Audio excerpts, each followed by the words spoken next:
It's the Great Reset. The San Francisco 49ers mass exodus in free agency. Who's gone? Who's coming back? They have signed a couple of pieces, and who is coming next is a Joey Bosa signing imminent. All that and more coming up on today's Locked On 49ers.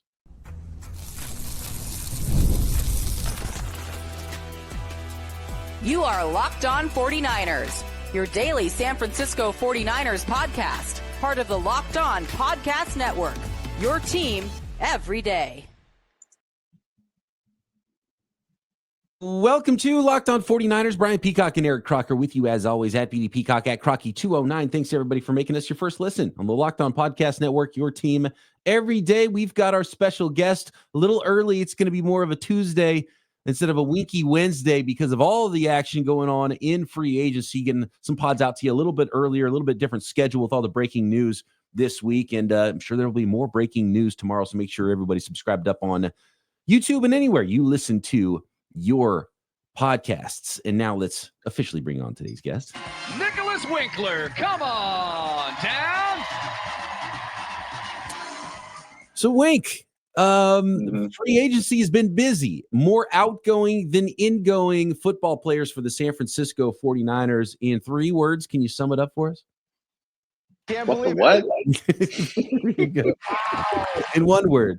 Let me just break this down for you before we get into it. And I just want to read the list of names because this is going to be a very different looking football team. And the latest name added to the list, signed just a year ago to a 2-year contract, Leonard Floyd, after 1 season, is being released from the San Francisco 49ers, joining a long list of players who are on their way out of San Francisco. The 49ers, according to Josh Dubow of the Associated Press, the 49ers will take an $8.6 million dead cap charge and will have paid him $12 million for the 1 season of his services.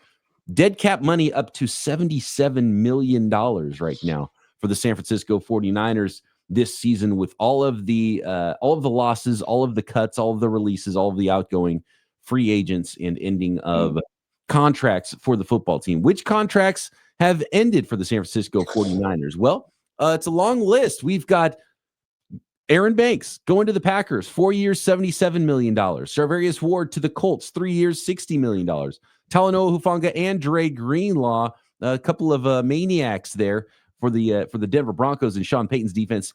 3 years for both of them, $45 million for Hufanga, $35 million for Dre Greenlaw, getting less money because of where he's at with his injury history.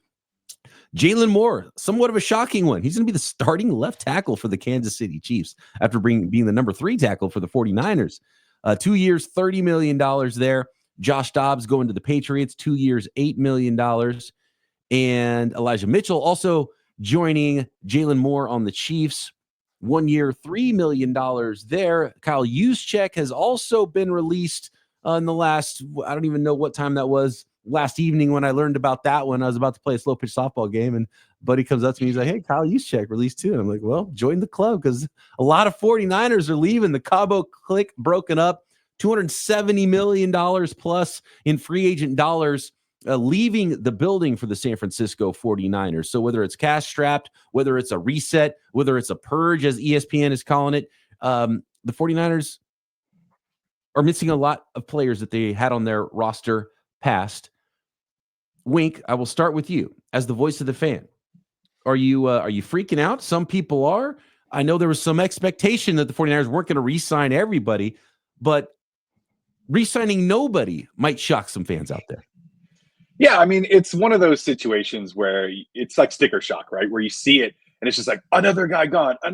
Wow, they signed him for so much money. And when I look at those contracts as a 49er fan, there's only one that I would actually be like, yeah, I'd be willing to pay that. The rest I feel like are all overpays. And I feel like as a 49er fan, I might be upset if the 49ers signed any of these guys to contracts like that. I'd be like, oh, I don't know about that. With all this dead cap you mentioned, and needs in other areas, they need to address them in the draft. And maybe you bring in a couple of cheap veterans, but I feel like it's tough to sit and watch this. But you said ESPN called it a purge. I feel it's more like a cleaning the back of the pantry. You're like, you got to get rid of this. Oh, I don't want to get rid of this. Like, we can still have this, but I should probably just move on from this and bring in a fresh thing of Italian seasoning. You know what I mean? Like it's almost expired. Like, let's move on. Yeah, some of it expired. You get the big Costco pack and you sprinkled it on one dish the first time you got it, and then you never use that seasoning the rest of the time.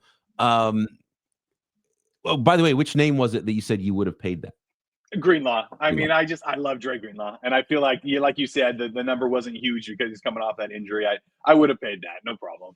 I think it was shorter term than the 3 years. I think the 49ers would have been in on it. Yeah, I think you're right. But it wasn't like a shocking number. But again, you don't want to have another player that you keeps getting hurt, that you have to have more dead money later that you're paying to not play football for you. So that's where the 49ers are right now. Crocker, is there any names on the list that shocked you? Was there any names that you're like, man, I would have done that deal at least? Yeah, first you asked, is it like, do you want to call a purge or a mass exodus? I think a mass exodus, that was 2000, after the 2014 season. Yeah. I haven't seen anything quite like that before, where in fact, you lose. It's the anniversary of Patrick Willis retiring. I think today. Yeah, 10-year anniversary. He posted about it. He's like, 10 years ago, I stepped away from the game. So it's timely this time of year, right, Croc? Yeah, that was Patrick Willis, Michael Crabtree, Frank Gore. There were some surprises there. There were more too. Apati, Anthony Davis, and you had the retirements from Anthony Davis, Chris Borland. Those were some big surprises with it. They also lost a lot of other key contributors, guys like Chris Culliver and one of the defensive tackles. Then Alden Smith ends up getting in trouble. He gets kicked out. So that was a mass exodus and something unlike I've ever seen before. I do agree with this being a little bit more of a purge. So I Googled kind of the definition, and all this is a removal from an organization or a place in an abrupt or violent way, which this obviously isn't violent, but it is abrupt. And I think for various reasons, violent. It does feel violent. But you think of guys like, Kyle Juszczyk. Some guys, and we've seen this going on kind of around United States, right? Budget cuts. That's a good way to look at it. You're looking at some of the budget cuts. What can we get rid of? Trimming the fat. San Francisco State is getting rid of some of their programs, some of their sports programs, right? And it's just like, is it helping us? Is the return on it big enough? And Kyle Juszczyk, a guy who I do think is a tremendous football player, I don't know if the return was worthy of what he made that was supposed to make him special. It's like they throw him the ball, once every other game. He'd get a carry, once every 3 games. And it wasn't that he didn't have versatility or benefits outside of that, but I felt like, if you're talking about him catching, 35 passes a season and making him very unique for a fullback, then all right, cool. That wasn't quite the case. Okay, good run blocker, maybe not amazing. He was a Swiss Army knife and he did a lot of things, but I think that's a guy that, hey, if you don't want to restructure this, we can't get rid of you. And I think the 49ers and maybe a running back would tell you, oh man, we're going to miss that. I don't think they will. They'll find another guy, fullback, low-cost guy. He'll have some versatility, and your run game and some of the versatility, it'll be there. To the extent of a 9-time Pro Bowler for you, maybe not.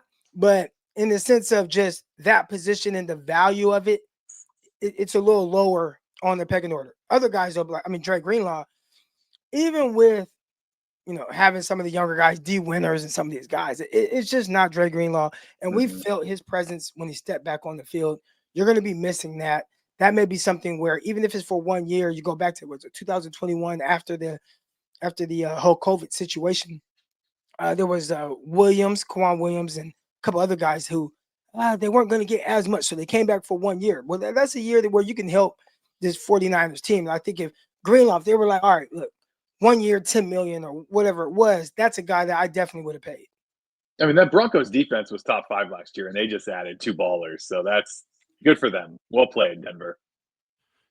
I think it was a culture thing too. It was like, we like the way those guys play, to bring both of them together because of, they make a difference the moment they're on the field, just in how they play too. So I think Broncos fans are going to like what they get as long as those guys are on the field for them, because they're easy guys to root for and really fun players to watch.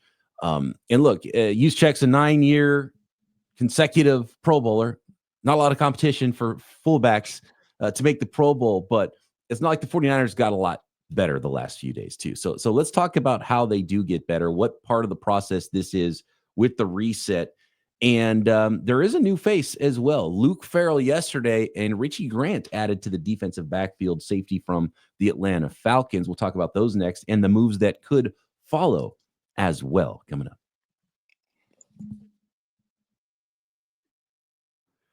Today's episode of Locked On 49ers is sponsored by BetterHelp Online Therapy. Taking care of your mental health can feel like a big investment, but it's just as important as taking care of your body. Traditional in-person therapy can cost anywhere from $100 to $250 per session. But with BetterHelp, you can save up to 50% per session. BetterHelp offers a flat fee for weekly online therapy sessions, making professional support more accessible and affordable for everyone. With over 30,000 therapists and over 5 million people helped, it's the world's largest online therapy platform. And you spend money on gym memberships and healthy food, so why not invest in your mental health and mental well-being as well? You don't have to go through a major crisis to benefit from therapy either. Sometimes it's just about having someone to talk to and check in weekly to make sure you're hitting the goals you want to hit in your life. Your well-being is worth it. Visit BetterHelp.com/lockedon today. Get 10% off your first month. That's BetterHelp, HELP.com/lockedon.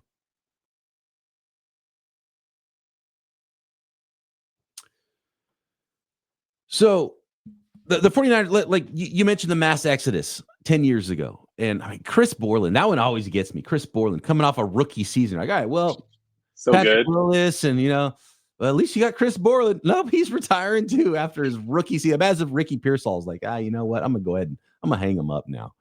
Dominic, that's exactly what it would be like. You get rid of Deebo, and I'm not comparing Deebo to Patrick Willis, but you get rid of Deebo Samuel, and it's like, well, I've seen some people, man, who do you replace Deebo with? I don't know. Ricky Pearsall, the guy's their first round pick last year, who started to come on strong towards the end of the season. And then he's like, you know what? I'm actually not going to play anymore. Then I'd be like, oh, what the hell do you do now? And that was the scenario heading into the 2015 season. But Ricky Pearsall, if you're going to lose him right now, 49ers would be in the world of trouble. And guys, earlier when I listed everybody, I didn't even mention Javon Hargrave, not official yet, but looking like he might join some other 49ers, ex-49ers in Minnesota on the defensive line. Maliek Collins as well. The 49ers have one starting defensive lineman and one starting linebacker, right? It's like Nick Bosa and Fred Warner. Who else is going to help them stop the run and tackle guys and rush the passer and cover, right? So the 49ers have to do a lot of work from here just to replace the snaps. And that's counting some guys that were hurt a lot, like Greenlaw and Hargrave last year. So they've got to replace snaps. And even if you consider, Yetur Gross-Matos is there, 49ers, they're going to add some free agents as well. I'm sure we'll talk about Joey Bosa in a second here. They've got to replace 1, 2, 3.5, 4 starters in the front 7. They have to replace those snaps. Right. So they have to get to work and bring some people in and maybe some in-house, maybe Evan Anderson, does some one tech for you. And there was a lot of players that played okay for the 49ers, D Winters, but they got to step up because they weren't expected to be starters. It's one thing to be a nice story and be like, hey, this guy filled in really well late in the season. I'm interested to see what Jalen Moore looks like in Kansas City. It's one thing to fill in for a guy for 5 games at the end of a year. It's another thing to be expected to be the guy from week 1 on. So I got a question for you guys. So do you think that this max exodus or whatever we're calling it now, do you think that this will lead the 49ers or make it a little bit more possible that they trade away that number 11 pick and trade down to get more picks because they have so many spots that they need to fill? I think so. Yeah. The question is, I don't know, Croc, what do you think? Who's coming up and what would they come up for? I think that would be the big question because I think the 49ers would absolutely be listening to offers there because they have too many needs. You do, but you also want to get the right guy, right? Yeah, because you can spend, move back and then maybe collect a 2nd round pick or a 3rd round pick and you draft a guy and those guys just don't amount to anything. I'd rather just get the right guy if I have the opportunity. And now if I have similar grades on the next 6 guys and someone wants to move up 7 spots or whatnot, like, all right, then I'm listening to offers. But if I'm the 49ers, yes, we have a lot of guys leaving. I think most importantly, though, you have to add big-time talent. And that's what some of the guys that are either leaving or what we said, old, injured, or old and injured. You have to start replacing these guys with high caliber stuff. That's what put the 49ers over the top. I mean, they hit on mid-round picks, and then obviously you get like the Nick Bosas and whatnot. But having a guy like Talanoa Hufanga, I'm trying to think, Diamondor Lenore, what some of these guys have been and how well. George Kittle, I mean, he's a 5th-round pick. He's going to be a Hall of Fame Jennings. tight end. Juwan Jennings, 7th-round guy that you cut, you brought back, and how he was able to amount. But even then, I think his production replaceable. Some of these other guys, their production is not as replaceable. And to replace their production, you're going to have to get a high-level guy, which you may have an opportunity to get that guy at 11. So I'd be a little hesitant to move off 11 if I feel like there's some guys, high-level guys, in striking distance. I'd be more likely to move up than move back with where the 49ers are. And I don't think it's about, I gotta get 5 guys that can play. Like, I gotta get some studs in here. We talked about getting younger. Can I get a 21-year-old guy that's gonna be a stud for the next 10 years and gonna be multiple all-pros? I need that guy on my roster right now because they're losing that kind of talent. Colton Kivitz is another guy, 5th-round pick. He was released at one point, ends up being the starting right tackle for the 49ers. And yeah, could you upgrade potentially from Colton McKivitz? I think so. But man, he was the least of their problems last year, and he played some of his best ball at right tackle. And that's an offensive tackle. And that's another thing. Like, when you put a mock draft out there, you start talking about, the pre-free agency period. We didn't know the extent of some of the guys that were going to, we thought maybe Maliek Collins and Leonard Floyd would be back next year. And those guys even released too on top of it. So adding more need on the defensive line. But, a lot of fans are like, oh, you need an offensive tackle. You can't pass on an offensive tackle.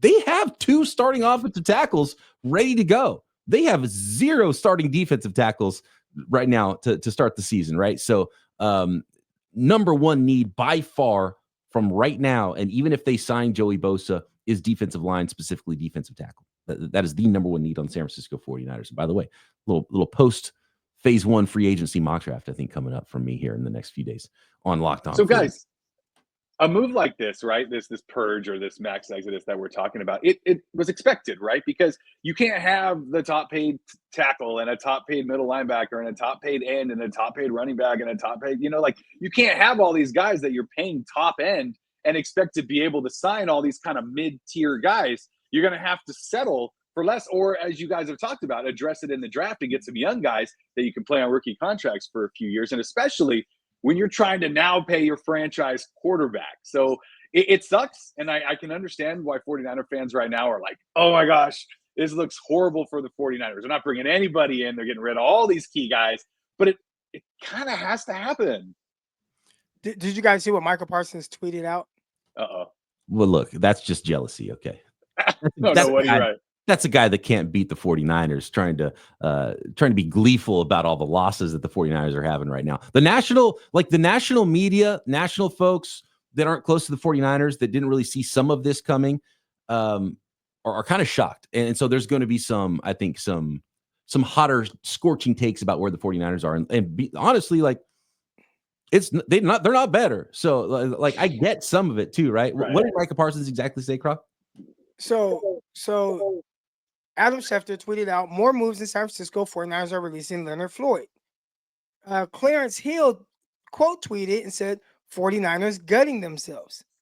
Michael Parsons quote tweeted that. And now this is the part where it is truly, it's a real tweet. I think a lot of people looked at it as hate or, oh, you're just jealous of the 49ers or whatnot. But he said, no more rookie quarterback. Welcome to reality.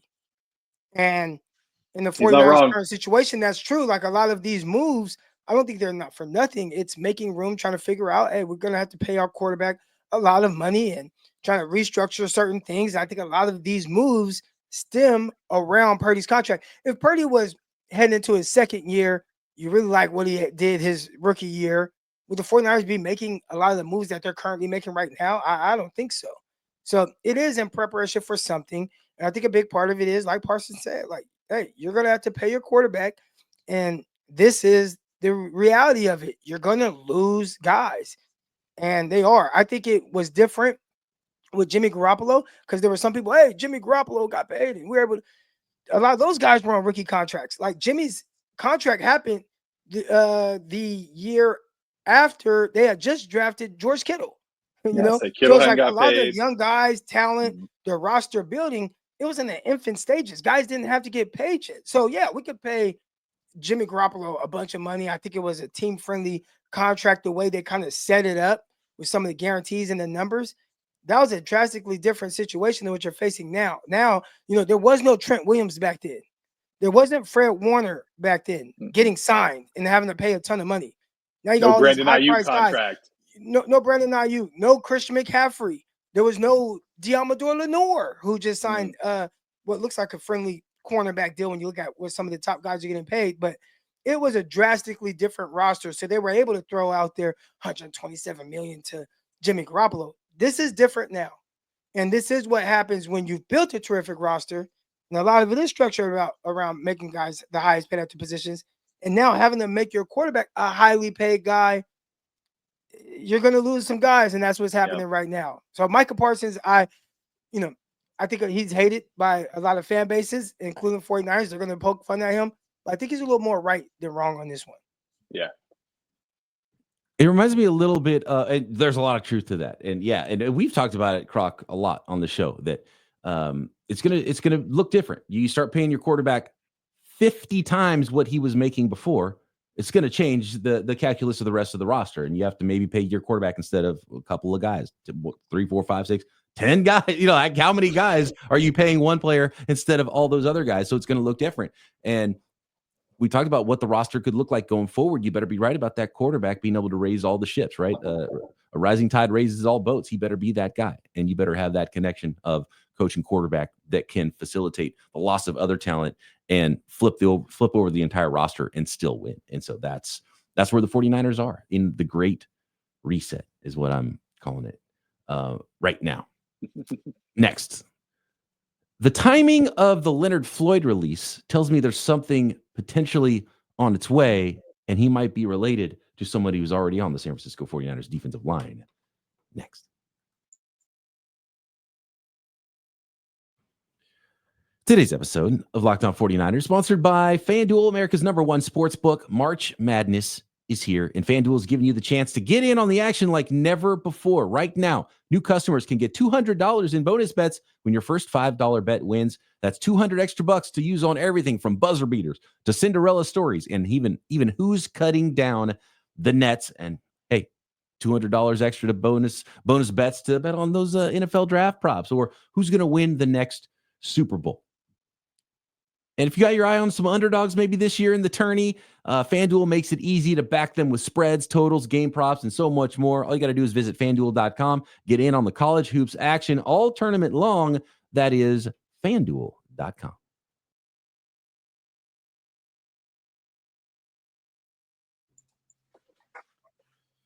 While you guys were talking about the paying a quarterback and what's that like and how it changes things. For some reason, what popped in my head, I don't know if you guys like the movie Christmas Vacation, but like it's a staple for me. It's the Christmas movie I watch just about every year.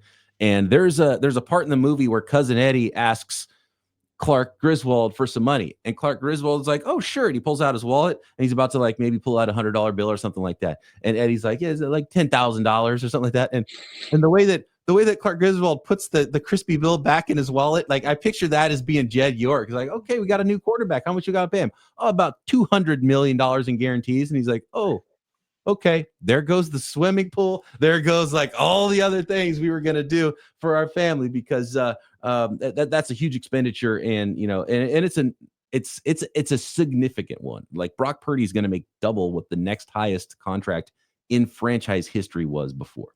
So, as far as guaranteed money goes and almost yearly money, depending on where Brock Purdy ends up. And by the way, the reports coming out today is like, well, nothing's imminent there. So it's kind of like, yeah, every day it's like, it seems like the Brock Purdy negotiation is going to get a little bit more difficult. And that answer is going to get further and further away.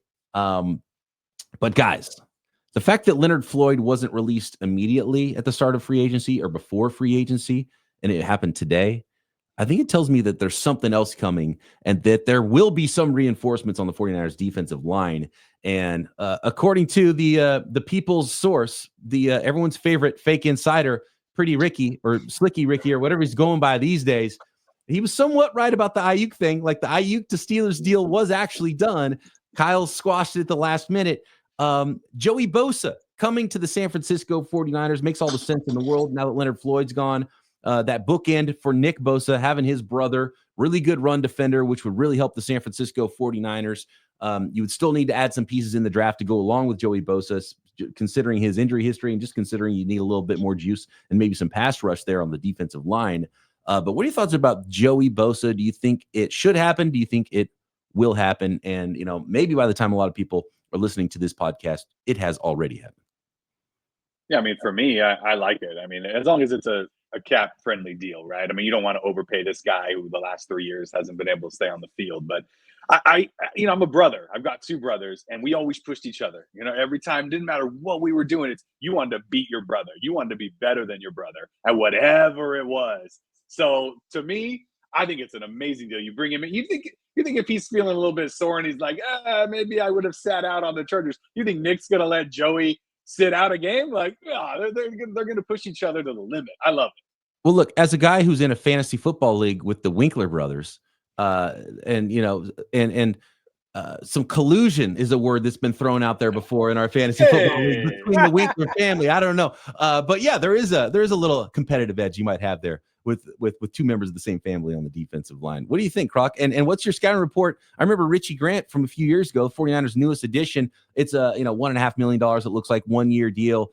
He played a lot of special teams recently for the Atlanta Falcons, has some starting experience though. What do you think about Joey Bosa potentially? And then what do you think about the addition of Richie Grant to the secondary? I'll start with Grant because I think that's quicker. This is a guy that just gives you a little bit of safety depth, and you're looking to hopefully make the squad. I bet they probably draft a young safety as well, and he'll be able to kind of compete with a guy. Worst case scenario, you have an experienced special teamer.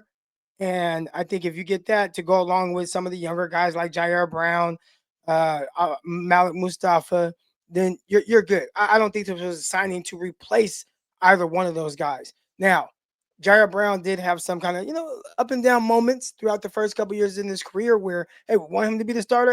Let's bring in someone who's been on a cruise boat with his wife and was done playing football, and he's going to play over Jair Brown. Then, you know what? He messed up, so let's put Jair Brown in. There's been a little bit of back and forth with him and then some injury stuff, so it could be a little bit more kind of reinsurance and also a veteran player who has experience starting. So I don't look at it any more than that, and maybe it just makes it to where at the draft we don't have to take a safety high or anything. So that's what that is. As far as Joey Bosa goes, the injuries thing is what comes up the most. If you're not breaking the bank for him, I like him a lot more than some of the other signings. Like if he's on the field, then he's good at what he does. And can he be a guy that, plays outside and can slide inside? Essentially kind of what you wanted a little bit from the combination of Gross Matos and Leonard Floyd. Like, can he be that? Can he get 8.5 sacks? That kind of production, but also be better versus the run, where I think a lot of the 49er free agent signings from a year ago struggled. Those are the things where I'd be hoping that you could sign him and him be better in that. You're not signing him to be his brother. You're not signing him to be the old version of himself or the younger version of himself, but you are coming in to say, hey, we have this need and we need help here, and you're a guy that can do it. And I think even at this stage in his career and with the injuries that he's had, he can't do it. Now, can he stay on the field? Because the health part, it puts guys in a position to where they ideally probably wouldn't be for you. I think that's the same with Leonard Floyd, right? If you had Gross Matos, he would probably play more outside and be able to slide inside. Then Leonard Floyd comes in and be more of a pass rush specialist. Gross Matos missing a lot of time. Leonard Floyd had to be a little bit more than what you were expecting him to have to be on a down-to-down basis. So, being able to put together a defensive line to where Joey Bosa doesn't have to be more than what he is at this point, that would be ideal for the 49ers. And one thing Joey Bosa would bring is he doesn't have quite as much juice as younger brother Nick as a pass rusher, but he's technically sound just like Nick Bosa is. He can get after the quarterback, but he'd probably be the most powerful end edge setting, run defending defensive end the 49ers have had since Eric Armstead was playing out there too. So that's a really important factor to get to those third downs in the first place, is stopping the run. And the 49ers have had some problems with that. And I wouldn't be shocked at all if they add a little bit of size on the interior as well in free agency, even if it's sort of a one-dimensional guy. And Croc, we've talked a lot about that since the loss of DJ Jones. The 49ers haven't really had that true, clogging space eater defensive tackle to keep the linebackers clean. And I think that's something they have to, I know they like their penetrating defensive linemen, but I think it's something they have to look at, whether it's in the draft or free agency, is shore up the run defense up front. So Fred Warner can, fly to the football a little bit easier. So I think that's really important. And again, defensive tackle is a huge need. End will still be a need, I think, even if you sign Joey Bosa, because of you could probably only expect him to play half the snaps, whether it's injuries. So you probably need a two-man rotation. So someone to add with Bosa to be like a full season player. But it's not done. This is very interesting. And look, there might be more people on their way out. There's some roster bonuses due. Brandon Ayuk. This is not done. It's been a crazy start for the 49ers. A lot more going out than coming in. I think they're going to add a few more pieces here, but might have to be patient. Might be more like phase 2 free agents, maybe phase 3 free agents, and obviously a massive, massive, massive NFL draft season for the San Francisco 49ers that we will have covered for you every single day right here on Locked On 49ers. Wink, always a pleasure. Thanks for joining us on another Winky, Tuesday as it is on this episode. And we'll talk to you again next week. Thanks to all the listeners. Make sure you're subscribed on YouTube and everywhere you get your podcasts.